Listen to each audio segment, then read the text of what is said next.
If you have been, for even a little while, measuring your mood, which is generated by your focus or thought, with that of your inner being, the source within you, if you've been reaching for the way your inner being feels as you approach the subject of this person or this situation or that situation, if you've been measuring or acknowledging how you feel in relationship to how the source within you feels, you have discovered worthiness easily, because source will train you into an expectation of good things coming to you. And that is the best definition of worthiness that we can find, an expectation of good things coming to you.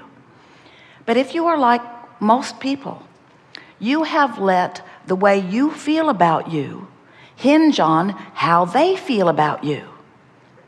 And how they feel about you is really tricky, because first of all, they pretend they care when they don't. Now, that's not altogether a bad thing, because everyone is selfishly oriented. Everyone has this source within them that they are wanting to line up with. It was that which you knew when you came forth into your physical experience. But it's an interesting thing to watch physical humans, humanity, moving about in interaction with one another, using such, from our perspective, odd things as your criteria about whether you continue your attention to them or not. From our perspective, since we know that you were source energy before you came into this body, and that the larger part of you still is non-physically focused source energy, even though a part of you is in this physical body, from our perspective, if we were standing in your physical shoes, we would be spending 100% of our feeling, measuring, seeking alignment time to seek alignment with the source within us, rather than with the people around who are having emotional and verbal and physical responses to who you are. It's an interesting thing. For example, let's say you are in law enforcement and it's your job to catch the bad guys, but 100% of them say they didn't do it. It's just what you always do when you're doing something that you know someone else does not approve of. You deny it. You deny it and deny it and deny it and deny it. So 100% of them deny it. So you begin as this, you don't mean to, but as this law enforcement person, you begin to equate, because sometimes your senses let you know they did do it. You know they did it. You can feel that they did it. You just can't prove that they did it yet. You know that they did it, but they said they didn't do it. But now, over years, now everyone who says they didn't do it, you think did it. Because the what-isness of life experience sort of trains you. You've let things that are moving about, that are irrational, be your measurement for how you feel. When you let the response that someone who is physically focused has to you train you into your behavior or into your thought patterns, you don't have a true discernment, because they don't hold steady. And the reason that we're taking this sort of unusual approach to sort of get your attention is because we want you to understand that there is someone in your life experience who does hold steady, who you can count on, who will shine a very bright vibration that represents the fullness of all that you have become, who you can trust unequivocally every time, because there is no hidden agenda. There is nothing that is squirrely going on. It is the true vibration of who you are, and it is syncing with that true vibration that equals that feeling of worthy that you are all looking for. It's alignment. Worthy is alignment. Worthy is wholeness. Worthy is the love of source being allowed by you right here and now because of what you're thinking about. So it's interesting. Here you are, magnificent mass consciousness, here by the billions interacting with one another, and hardly any of you really paying attention to the guidance that comes forth from within you, because you have let the environment that surrounds you train you in your responses. And maybe that's what socialization is. Maybe that's what society says. Society says, society who doesn't exist in terms of individual, but society, this collective consciousness, you've let one member of society after another train you into caring about their response to your behavior. And in order to get along, you don't want your kids to be too weird, even though you may know things that you want them to know. You don't want them to talk about what they know in a way that they might be misunderstood. In other words, we know society seems to have the upper hand.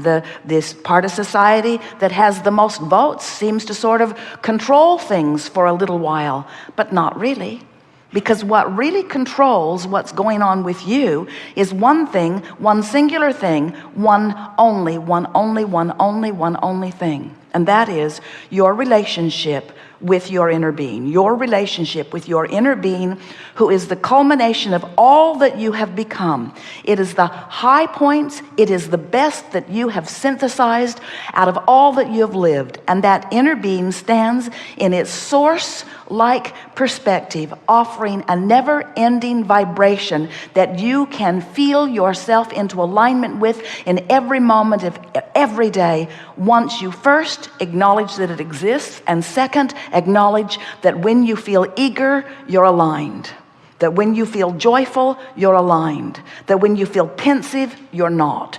That when you feel frustrated, you're not. That when you feel angry, you're not. When you feel defensive, you're not. When you feel love or appreciation, you are. So if you will leave this gathering having been convinced by the clarity and cleverness of the words that we will spew in your direction all day long, as you leave this gathering with one powerful intention, and that is you are going to identify for yourself a new criteria by which you are going to live your life. And that is, does this thought, word, or deed resonate with what the source within me is thinking, speaking, or doing in this precise moment relative to this precise subject? Because you have a partner, a non-physical counterpart, a source within, an inner being. You may give it whatever label that you want to find for it, but what we want you to know that it is who you really are, and anything less than alignment with that eternal non-physical source energy part of you will feel off to you. And when it's off, you can use any excuse in the world to explain, well, I feel bad because of what you said, or I feel bad because of what you did, or I feel bad because you don't look at me in the way I want you to look at me, or I feel bad because you care about that person more than you do about me, or I feel bad, and we say blah blah blah blah blah blah blah blah blah blah blah blah blah blah blah blah blah. We really do blah blah blah blah blah blah blah blah blah. Actually, we really say nothing about that, because anything that has to do with anything that makes you feel bad, there's only one thing for you to do, and that is get off of it.